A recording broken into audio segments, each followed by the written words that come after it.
Hi friends, ఇందులో మనకు కనిపిస్తున్నది కేటీఎం డ్యూక్ 200 బైక్. ఈ బైక్ అయితే సెల్ఫ్ టచ్ చేసిన వెంటనే సెల్ఫ్ కావడం లేదు. అలాగే కూలెంట్ ఆయిల్ కూడా తగ్గుతుంది అని మన దగ్గరికి అయితే తీసుకొని వచ్చారు. కూలెంట్ ఆయిల్ తగ్గుతుంది కానీ ఇంజన్లోకి అయితే కలవడం లేదని చెప్పారు. దీనికి స్పార్క్ ప్లగ్ అయితే కొత్తది వేద్దామని మనం స్పార్క్ ప్లగ్ అయితే బయటకు అయితే తీసాం. మీరైతే ఇక్కడ గమనించండి, స్పార్క్ ప్లగ్ బయటకు తీయగానే ఇక్కడ మనకి కూలెంట్ ఆయిల్ అయితే ఆ స్పార్క్ ప్లగ్ పాయింట్కి పిన్ పాయింట్కి ఏదైతే ఉంటుందో దాని చుట్టూ మనకి కూలెంట్ ఆయిల్ అయితే ఉంది.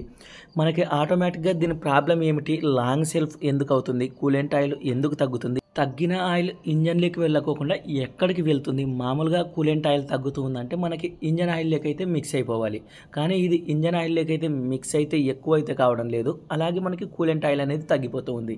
దీని ప్రాబ్లం ఏమిటి అని మనం ఆ స్పార్క్ ప్లగ్ చూడగానే ఆటోమేటిక్గా దీని ప్రాబ్లమ్స్ అన్ని లాంగ్ సెల్ఫ్ కావడానికి కారణం, అలాగే కూలెంట్ ఆయిల్ తగ్గడానికి కారణం, ఆ తగ్గిన కూలెంట్ ఆయిల్ ఏమైపోతుంది అన్నిటికీ ఒక ప్లగ్ అయితే మనకు సమాధానం అయితే చెప్పేసింది.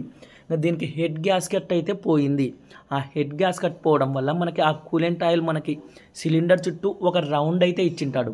అది వెళ్ళి మనకి పిస్టన్ దగ్గర ఫైరింగ్లో అయితే కూలెంట్ ఆయిల్ కలిసిపోయి ఫైర్ అయిపోతుంది పెట్రోల్తో పాటు.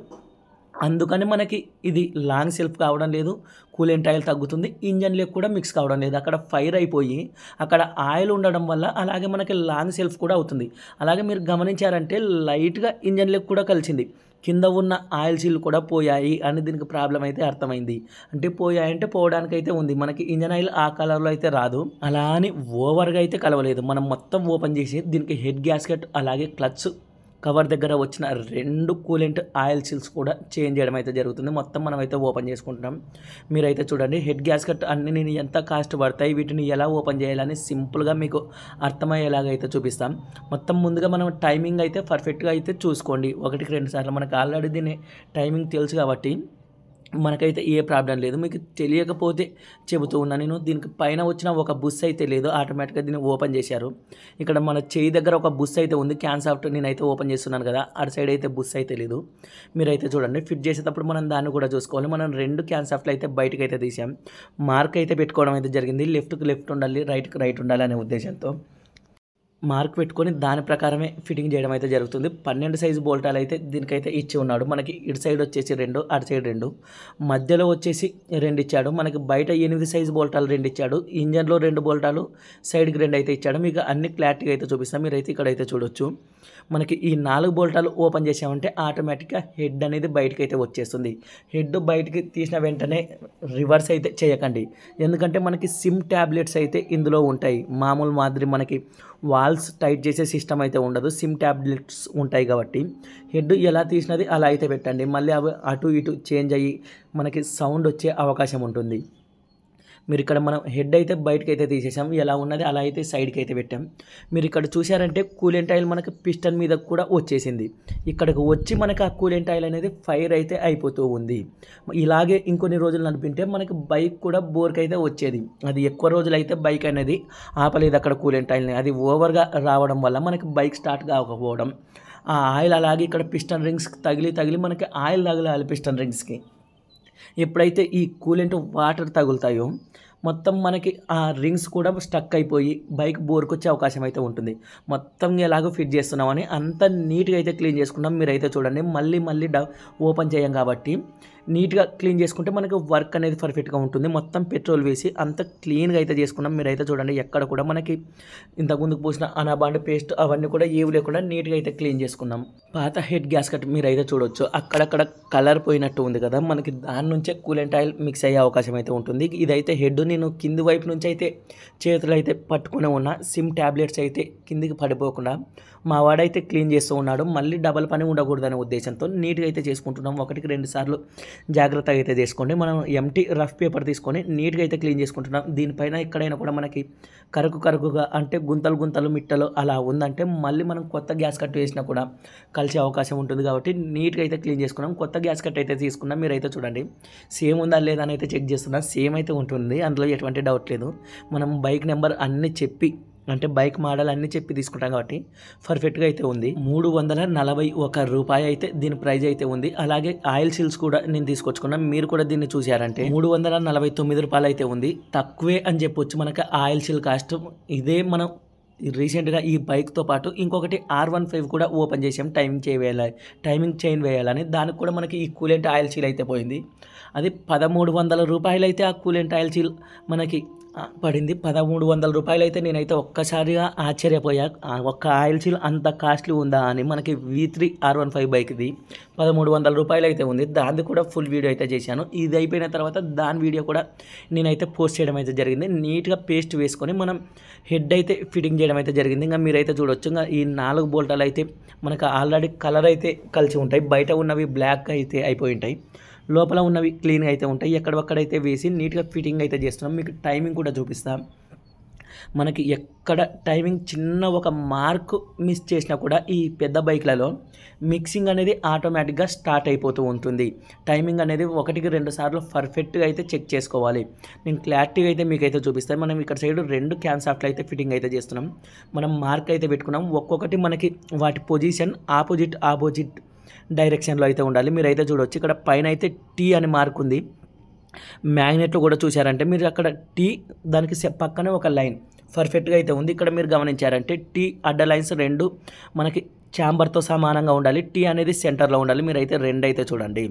ఏమాత్రం చిన్న మిస్టేక్ చేసినా కూడా మిక్సింగ్ అయితే వస్తుంది. అలాగే ఇక్కడ ఒక బుస్ అయితే లేదు. నేను ఇక్కడ సైడ్ వేలు పెట్టి చూపిస్తున్నాను కదా. ఇటు సైడ్ స్పెండర్ది అయితే సేమ్ ఉంది. అలాగే దీనికి హెడ్కి సంబంధించిన బుస్ కూడా ఇంతకుముందు అయితే వేయలేదు. ఆ బుస్ వేయకపోవడం వల్ల ప్యాకింగ్ అనేది హీట్ మీద అటు ఇటు అనేది జరిగే అవకాశం అయితే ఉంటుంది. మనం ఎంత ఫుల్ టైట్ చేసిన బోల్టాలు బుస్సులు అనేది కంపల్సరీగా ఉండాలి. దీనికి ఒక బుస్సు దొరకలేదని వేయలేదంటే మనం అయితే పల్సర్ అయితే యాజ్ ఇట్ ఈజ్ సేమ్ అయితే ఉంది. పల్సర్ బుస్ అయితే తీసుకొని వచ్చి వేసాం.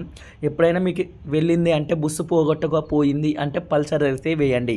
సేమ్ అయితే ఉంది, ఎటువంటి తేడా అయితే లేదు. ఇంకా వీటికి స్పేర్స్ తయారు చేసేవాడు బజాజ్ కాబట్టి ఆల్మోస్ట్ బజాజ్ స్పేర్స్ అయితే ఇచ్చి ఉంటాడు. మీకు ఇక్కడ చూసారంటే బజాజ్ అని కూడా కనిపిస్తుంది. ఆ చివర మనకి స్పేర్స్ మొత్తం KTM బైక్ వాడు బజాజ్ వాళ్ళతో కలిసి తయారు చేసేది కాబట్టి బజాజ్ స్పేర్స్ అయితే చాలా వరకు అయితే మనకి సేమ్ అయితే ఉంటాయి. ఇంకా టెన్షనర్ కూడా మనం టైమింగ్ అంతా పర్ఫెక్ట్గా సెట్ చేసుకున్నాం కాబట్టి టెన్షనర్ అనేది ఫిట్ చేసి లూజ్ చేసామంటే టైమింగ్ చైన్ అనేది టైట్ అయితే అయిపోతుంది. నేను మీకు అది కూడా చూపిస్తాను. వేలు పెట్టి అయితే చూపిస్తాను. టైమింగ్ చైన్ మనం టెన్షనర్ ఎప్పుడైతే రిలీజ్ చేస్తామో అప్పుడు టైట్ అయితే అవుతుంది. ఇక్కడ చేత్తో అంటుంటే లూజ్గా అయితే ఉంది. ఎప్పుడైతే మనం ఇక్కడ టెన్షనర్ అనేది రిలీజ్ చేస్తామో అప్పుడు టైట్ అయితే అయిపోతుంది. ఇప్పుడైతే చూడండి ఇప్పటికి ఇంకా మనకు అంత వర్క్ అయితే కంప్లీట్ అయిపోయింది. మొత్తం వర్క్ అయిపోయిన తర్వాత మీకు బైక్ అనేది స్టార్ట్ చేసి కూడా క్లారిటీగా అయితే చూపిస్తా ఎలా ఉంది, అప్పటికి ఎలా ఉంది, ఇప్పటికి ఎలా ఉంది. పేస్ట్ అయితే కాస్త ఎక్కువ పెడుతూ ఉన్నారు మీరు అని అయితే అనుకోకండి. నీట్గా అయితే క్లీన్ చేసుకుంటాం. పేస్ట్ పెట్టడానికి గల కారణం ఏమిటంటే ఆయిల్ లీకేజ్ అనేది మళ్ళీ మనకి కాకూడదు. 1-2 సార్లు కాస్త పేస్ట్ ఎక్కువ పెట్టుకున్నా కూడా మళ్ళీ దాన్ని నీట్గా క్లీన్గా గలీజ్ లేకోకుండా క్లీన్గా అయితే చేసుకోండి. పైన ఉన్న ఈ బోల్టాల కింద కూడా మనం పేస్ట్ అయితే లైట్గా అప్లై చేయడం అయితే జరిగింది. ఆయిల్ లీకేజ్ అనేది రాకూడదు. ఆయిల్ లీకేజ్ వచ్చిందంటే మళ్ళీ ఇంజన్ ఓపెన్ చేయాలి. ఇంజన్ ఓపెన్ చేయడం సింపులే. దానిపైన ఉన్న కలెక్షన్స్ అన్నీ తీసుకొని ఇంజన్ ఓపెన్ చేయాలంటే చాలా టైం అయితే పడుతుంది. పాత ప్లగ్ మీరు అయితే చూడొచ్చు. ఇక్కడ మనం కొత్త ప్లగ్ అయితే తీసుకున్నాం. 288 రూపాయలు మనకి కొత్త ప్లగ్ అయితే పడుతుంది. దీనికి అలాగే ఒక రబ్బర్ అయితే ఉండాలి. ఇందాక నేను ప్లగ్ ఓపెన్ చేయడానికి ట్యాంక్ మొత్తం తీయడానికి గల కారణం ఏమిటంటే దీనికి ఒక రబ్బర్ అయితే రావాలి. ఆ రబ్బర్ లేకపోవడం వల్ల మనకి ఈ ప్రాబ్లం అయితే మొత్తం ట్యాంక్ ఓపెన్ చేసి ప్లగ్ తీసుకోవాల్సి వస్తుంది. కాబట్టి దీనికి ఆ రబ్బర్ కూడా మనం అయితే ఫిట్టింగ్ చేయడం అయితే జరిగింది. ఆ రబ్బర్ లేకపోతే మనకి ప్లగ్ బిట్తో పాటు ఆ ప్లగ్ అనేది బయటకు అయితే రాదు. కాబట్టి మనం ఆ రబ్బర్ కూడా మన దగ్గర స్పేర్గా అయితే ఉంది. ఆ రబ్బర్ కూడా దానికి వేయడం అయితే జరిగింది. నెక్స్ట్ వచ్చేసి మనం క్లచ్ కవర్ దగ్గర ఉన్న ఈ కూలెంట్ ఆయిల్ సీల్ అయితే వేయడం అయితే జరుగుతుంది. మీరు అయితే చూడొచ్చు. మనకి 2 అయితే వచ్చాయి. ఒకటి లోపల వైపు ఉంది, ఇంకొకటి బయట వైపు అయితే ఉంది. 2 నీట్గా క్లీన్ చేసి దీనికి ఫిట్టింగ్ చేయడం అయితే జరుగుతుంది. నీట్గా పెట్రోల్ వేసి క్లీన్ చేయడం అయితే జరుగుతుంది. మీరు అయితే చూడొచ్చు. 2 ఆయిల్స్ కూడా మనం అయితే తీసుకొచ్చుకోవడం అయితే జరిగింది. KTM స్పేర్స్ ఏవైనా కూడా మనం అయితే తెప్పించుకుంటాం. MRP రేట్ అయి ఉంటుంది. చాలామంది కాల్ చేసి ప్రైజ్ ఎంత అని అడుగుతుంటారు. నేనైతే వాళ్ళని అడగలేను. మన దగ్గరకు వచ్చిన బైక్లకైతే అన్నీ అయితే స్పేర్స్ అయితే తెప్పించుకొని ఫిట్టింగ్ చేయడం అయితే జరుగుతుంది. కానీ ఇది ప్రైజ్ ఎంత అంటే ఊరికే వాళ్ళని కనుక్కుంటూ ఉన్నానంటే నాకు కూడా స్పేర్స్ ఇవ్వరు.